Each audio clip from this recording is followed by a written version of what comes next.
I've just realised that I'm wearing the same jumper as in that. Just to reassure everybody, I do have an extensive wardrobe, but I just clearly need to coordinate with my EA. I'm Craig. I'm the Director of Operations at St John Ambulance. Hi, I'm Ben. I'm the Volunteer Systems Lead at Guide Dogs.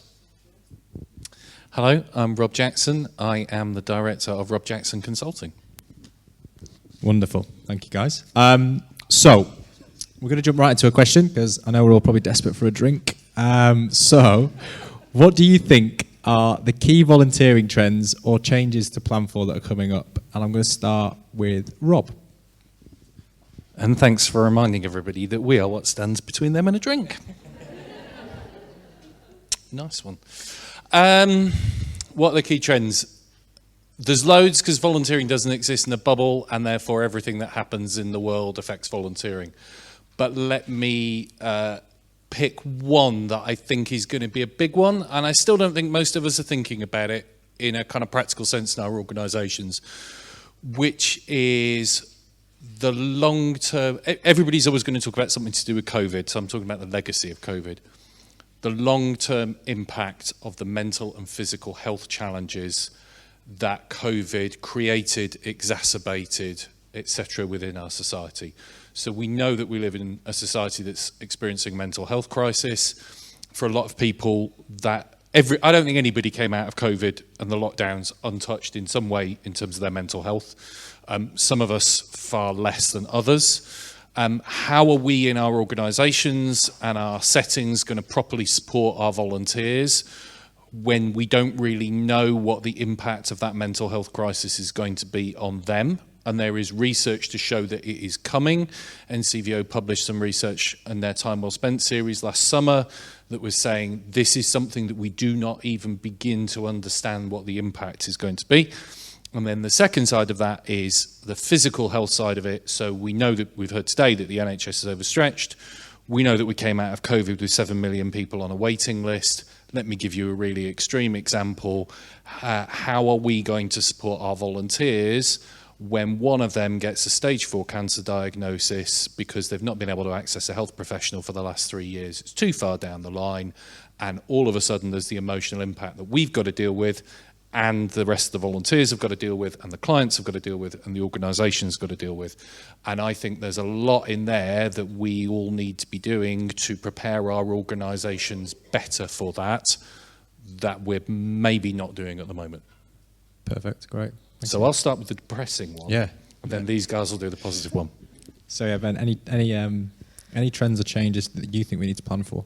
I think volunteers are going to want an easier pathway into our organisations. I think that a lot of the time we make it really difficult. We've got lots of red tape that exists, and as volunteer managers in the room, it's our job to make it as easy as possible for people to kind of access our organisations. And I think that's twofold, both practically through not making people fill out application forms that go on for hours, and then also the way in which we present our volunteer opportunities. People are going to want to volunteer differently by giving less time more frequently, or what I'm terming dipping in and dipping out, where volunteers might come to us for a short period of time, disappear, and then we've got to find ways to re-engage and allow those people to re-access our organisations without making them jump through all of the hoops again. Thank you. Craig? I'm not going to talk about the change in volunteering. Well, I think what we've got to do is adapt to that change in volunteering, and single-handedly we've got to completely shift our focus away from service delivery, and I'm allowed to say that because I'm the director responsible for operations, and entirely focus on experience. I'm sick of bad news. And frankly, you know, in a world post-COVID where everybody has been impacted, we had a mental health crisis before we were going into the pandemic. That has just got worse. We've got to inspire people to want to come and volunteer for us in a variety of different ways. And of course, those opportunities have now changed. And we're only going to inspire people to do something different by being different to the news that they hear all of the time. But in addition to that, we've got to welcome them into organisations where their experience is positive. Because if your organisation's got poor culture, and we've all got culture issues in our organisations, small or large, we all suffer the effects of poor culture from time to time. But if people come and join you and it's just more bad news, or they don't really understand the impact that they're making, we're going to continue to churn lots of volunteers through our system. So I think to address the problem, what we need to do is we need to be good news, and we need to inspire people to want to volunteer again. Okay, that's great. So, next question. Now, obviously, we're a bit biased, but how would you go about engaging the younger volunteers? And don't say use an app. Craig, you can start since you've got the mic. We'll go the other way. Good question. Is this you want us to sell Volunteero? No, not at all. You've got to, and I'm probably the worst person to speak about this, because there's obviously a guy on here earlier on that was going to articulate how you engage with Generation Z far better than I am. Our young people, we have 10,000 young people in St John. They're the people that actually inspire me the most. So we've got to think differently about how we engage with those communities, because again, if you're going to inspire young people, Gen Z, to want to come and do something for you, you've got to attract them into your organisation in ways that we're never ever going to be able to articulate. So having 75-year-old youth leaders that have a passion about young people, trying to go out and recruit young people, is probably not the best approach. And believe you me, we've done that.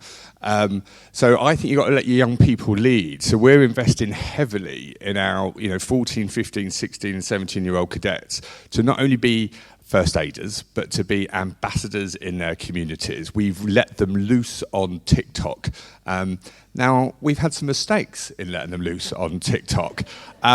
But we just have to swallow those mistakes. And as opposed to block a load of people's access, just think about the way that we educate them. So I think it's about empowering your young people to go and engage with your young people. Thank you. Comment. Yeah, just to kind of build on what Craig said, really, in answering to the first question, particularly, is that people want to see the impact that they're giving. People don't want to give their time and then we don't speak to them, they don't get any communications from us. They want to see their impact and see their benefit. And I think that as a sector, as a generalisation, we're not very good at that. And we put volunteering in a little box over here, and then operations and services live over here. And we've got a piece to do to link those two together.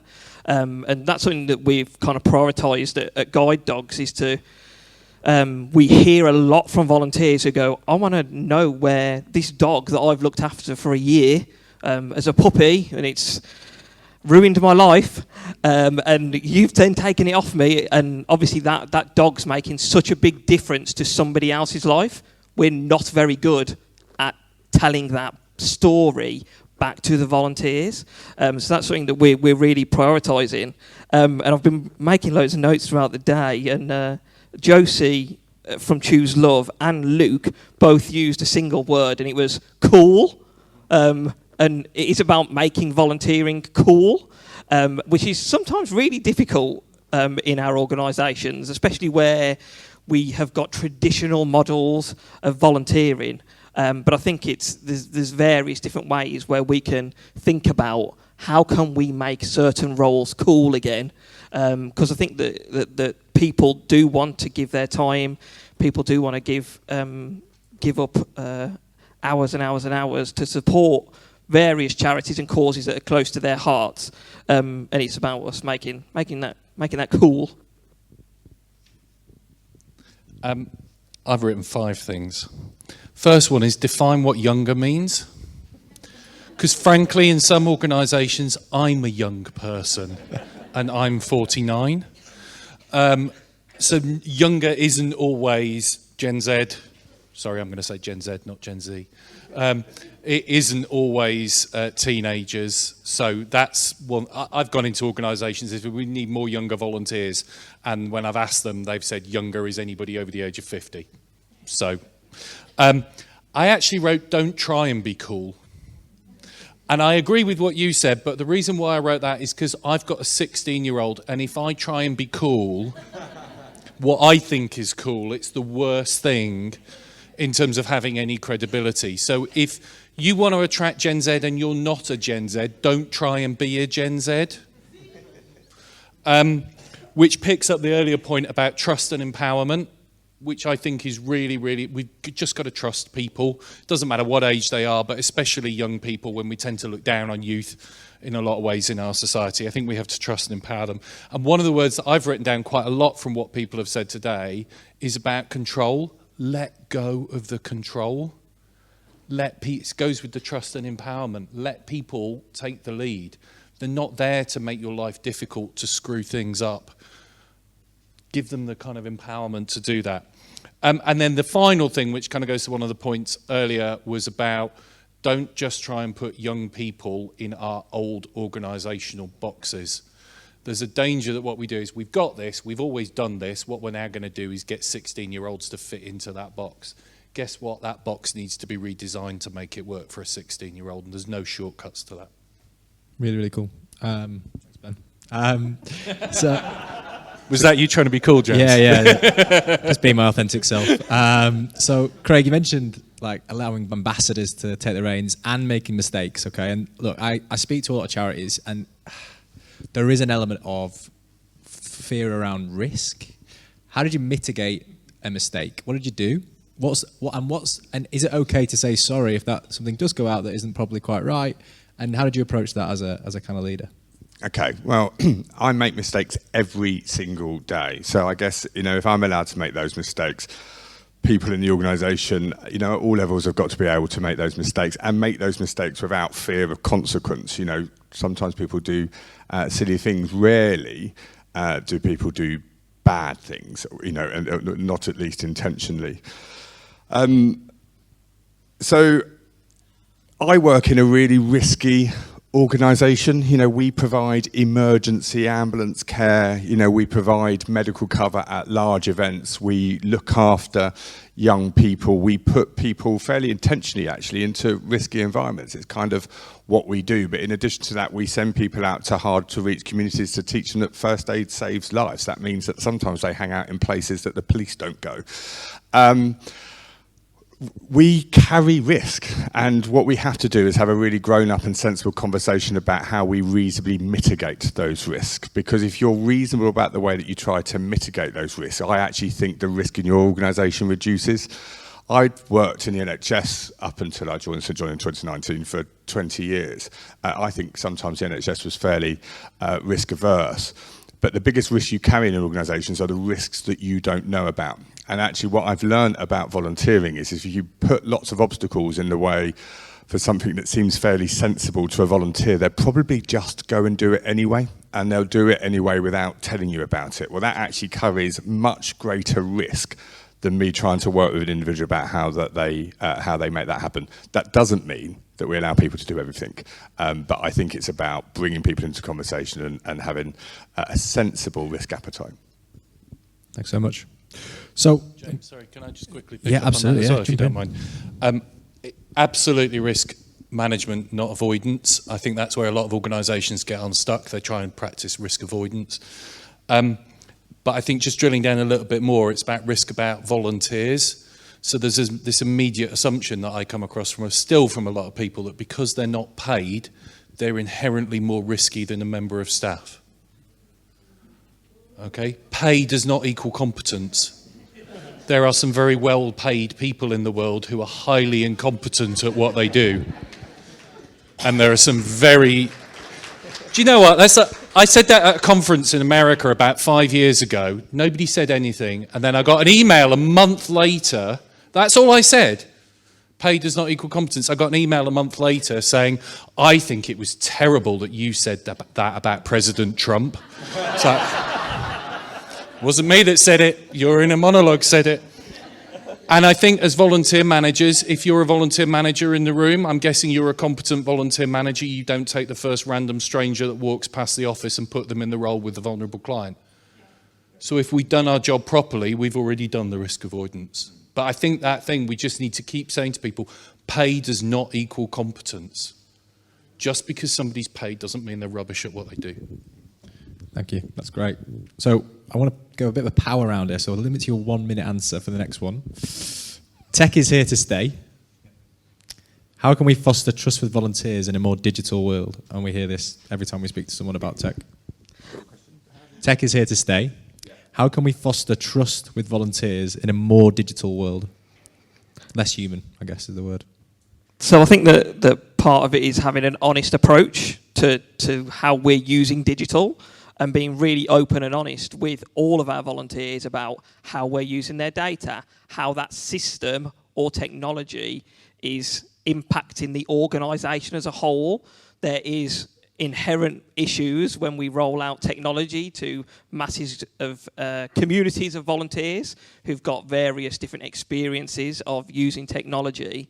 And I think if we're honest of why we're doing that, that's only ever going to be a positive thing, even if that thing doesn't impact the volunteers. So I've experienced that in various roles where the technology has actually made it sometimes a little bit more difficult for a volunteer who has, for the last 20 years, phoned in what they've been doing to a member of staff, and now we're asking them to input it in an app.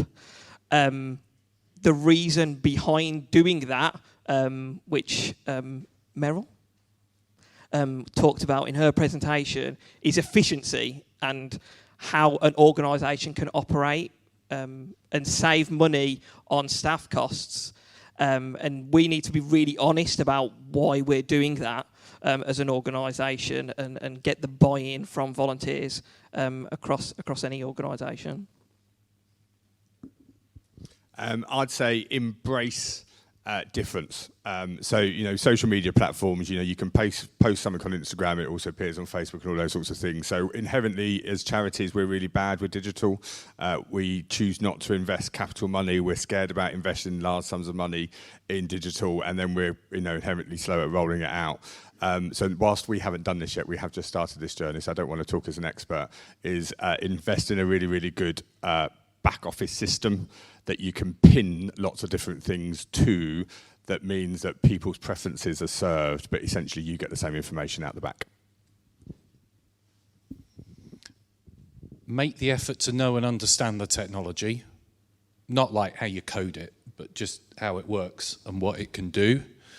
And then I think the word I keep coming back to with tech is about intentionality, is know why you want to use it, what you want to use it for, and as you said, where's the person going to be best in this? And I think if we use it sensibly and appropriately, then the trust will follow, because we are using it in the right way for the volunteer, but also in a way that still keeps that human contact, because we are a people business first, not a process business. Great, thank you. So there's a few questions that have come in, and look, it's really hard to kind of phrase this, but I'm going to try and encapsulate it in one. How are your organisations or your consultancy tackling the recruitment drought that we've seen in the last few years? Well, I'm not recruiting, so I'll hand it to you. You advise people how to recruit, so you have to come back to it. I've written about this relatively recently. I won't go on because I'm not the one doing the recruiting. You want to hear from these guys. But I don't think recruitment's the answer. And when I say that, what I mean is trying to do more of what we've always done isn't the answer. If we're trying to recruit people into roles that people just don't want to do, it doesn't matter how hard you recruit, you're not going to succeed. So that's why I asked the question about transformation. I think there is work that we need to do in our organisations that we probably already know as volunteer management professionals needs to happen, but other people in the organisation need to understand about why we can't get a volunteer to come in 2 days a week for the next 20 years of their life on day one anymore. Why it's, you're lucky if you've got an hour once a month, and stop people going, but I can't work with that. Say, right, how are we going to work with that? When we start doing that, then I think we'll start to unlock. I'll give you an example of that. Reach have just been talking about how successful they've been at recruiting volunteers. It's been on LinkedIn this week. That's because they put a lot of work into rejigging their offer. It's not because they did more recruitment. Yeah, I wrote down on my notepad earlier a simple question which alludes to what Rob's saying is, what can we do differently? I'm sure that we're all good at recruiting volunteers that have been volunteering for our organisations for 5, 10, 15, 20 years. But what can we do differently to recruit the volunteers of the future? Okay. So we live in a world where I could download an app now and have cuisine from all around the world in this room within 20 minutes to 40 minutes. In fact, actually, if it was more than half an hour, we'd probably be a bit annoyed. If you're staying in Nottingham tonight, you can download apps and you can meet your future husband or wife in the pub down the road. We live in a world where you can get a bank account and loans and stuff sorted by literally looking at your phone to prove your identity. So I'm currently in an organisation that makes it really, really difficult to join. We are in that stage of long and laborious forms, and we get caught up in regulated roles that require people to have DBSs. So I think you need to keep it simple, particularly if you're trying to attract, differing people. People have got to be able to join really quickly, get a really fast response, and understand what it's going to do. But before you start to recruit, you've got to understand what your offer is. We certainly have roles. To join St John in an ambulance role is going to take you 12 months before you're even allowed to get anywhere near an ambulance. You need to be really, really open and transparent with people about that for two reasons. One is they've got to know what they're getting themselves involved in, and two, you don't want to lose, a lot of cash. It costs us £10,000 to train one of those people, so you don't want to waste that halfway through. But we do get caught up in trying to make really, really simple volunteering opportunities difficult. So actually, we're trying to explore, that people just want to come along and be part of an event once or twice. How do we create those micro volunteering opportunities in our organisation as quickly and simply as possible? And, I don't think we've got it right yet, and we've got some way to go. Thanks so much. So, some interesting stuff there. It leads into maybe the next question. So we've got Antonia Pike said, how can we build on initiatives such as the Big Help Out and Volunteers Week to inspire people to continue to volunteer after the event? And I'm going to have to limit to your 30-second answers. Oh, a 30-second answer. I'll waffle on. That's 10 seconds. We are using the Big Help Out to get people to understand our organisation. We're running taster sessions, taster mornings across the UK to kind of foster that kind of come and see what we're about. And I think that's the first kind of step, is opening the door to the general public to see what you're about. Showcase your authentic selves. So don't try and tell somebody that you're something that you're not, because when they bite, what you said on that day in that moment of trying to attract them has got to be real. Cool. Great, Rob. What they said. Perfect. That was 29 seconds left. Nice. Any tips for effective and creative volunteer recruitment from Megan? For effective and creative volunteer recruitment. So just any ideas that you guys are rolling out that might be maybe outside of the norm, or things you've tested and have they worked? Let me pick up what was said about the Gen Z thing earlier on social media, and the guy said about, so many people being on TikTok and Instagram, and it's one of the things I've said for quite a few years, because I used to do some training around social media and volunteer recruitment. I said I've got a 16-year-old. Actually, when they're all in the house, we've got a 26-year-old, 23-year-old, 21-year-old, and a 16-year-old. If we tell them to search for something, the first place they go is not Google, it's not Bing, it's not Ask Jeeves. Yes, it still exists. It's Snapchat, it's Instagram, it's YouTube, it's TikTok. If you don't exist on those platforms with a really clear volunteer offer that is really engaging and honest, to Craig's point that he's just made, you don't even exist for people, let alone you're going to struggle to recruit. And I know for some of you, that means you've got to go back and convince your marketing, comms, social media teams that somebody else is allowed to set up an account and not have it all controlled by them, which I know is a challenge. But I think that use of social media is really, really important if we're going to engage with people, just from the experience of my own family. Great stuff. We are looking at community and how we can harness our existing communities of volunteers that exist already across the UK to spread the word of guide dogs, essentially, and make them the ambassadors for the organisation. People will not always naturally be that voice and we are working to give people the tools and the confidence to go out and be that voice. And I think that links back again to what we've all said around giving people the freedom to do that, and not to worry too much about what they're doing on a kind of micro basis. If they're being a voice for your organisation, then that's on a whole going to be a positive thing. Controversially, ask yourself the question whether you need to recruit at all.